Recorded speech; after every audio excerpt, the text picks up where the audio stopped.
Hello everyone. Today I am going to talk about ER diagrams in database management system. ER stands for Entity Relationship Diagrams, which are essential tools for designing and understanding the structure of a database. What is ER diagram? An entity ER diagram is a type of flowchart that illustrates how entities such as people, objects, or concepts relate to each other within a system. This means an ER diagram is a visual representation of entities in a system and how they interact with each other. It helps us understand the data, its attributes, and the relationship between different parts of the system. These diagrams are especially useful in the early stages of database design. Next, components of an ER diagrams. First, entities. Entities are the objects or things in the system. Examples are student, course. Next is attributes. Attributes are the properties of entities. That means student ID, course name. And the next is relationships, associations between entities. Example, enrolled. Fourth is primary key, unique identifiers for entities. And the fifth is cardinality, number of instances of one entity related to instance of another.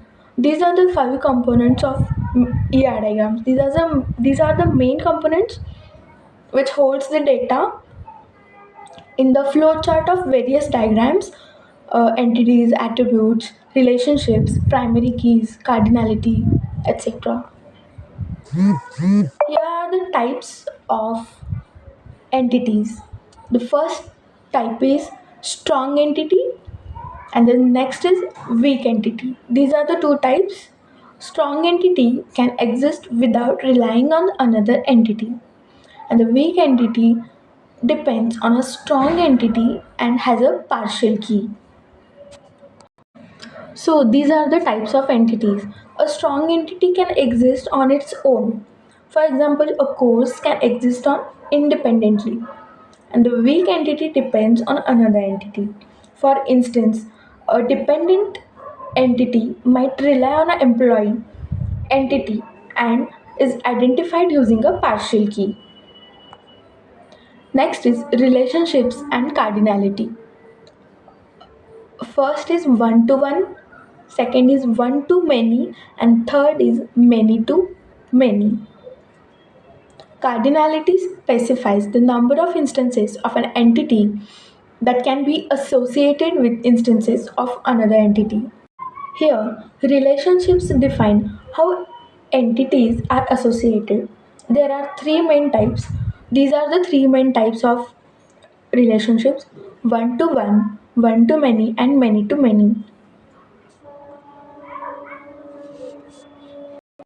Here's in the first relationship is one to one, where each instance of one entity relates to instance of another.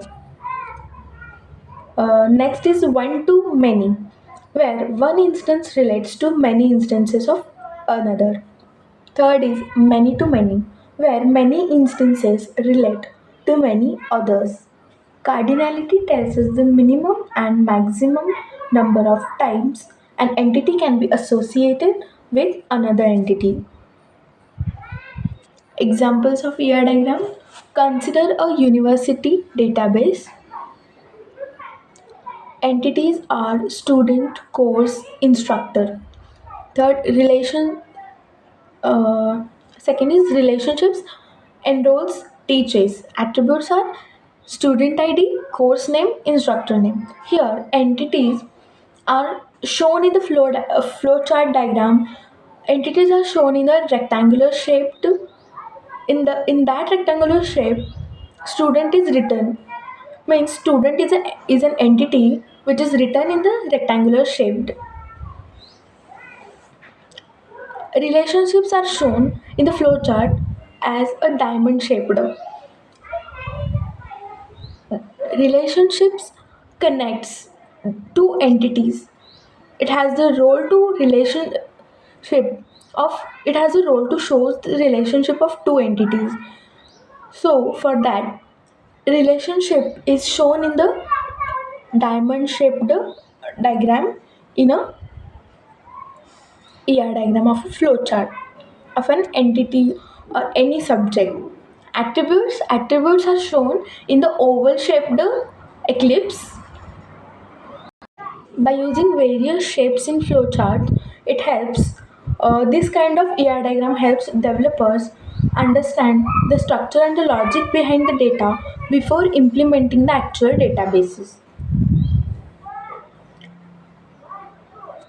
Now, in conclusion, ER diagrams are powerful tools that help in visualizing and planning databases effectively. They improve communication between stakeholders and serve as a blueprint for developers. Thank you so much.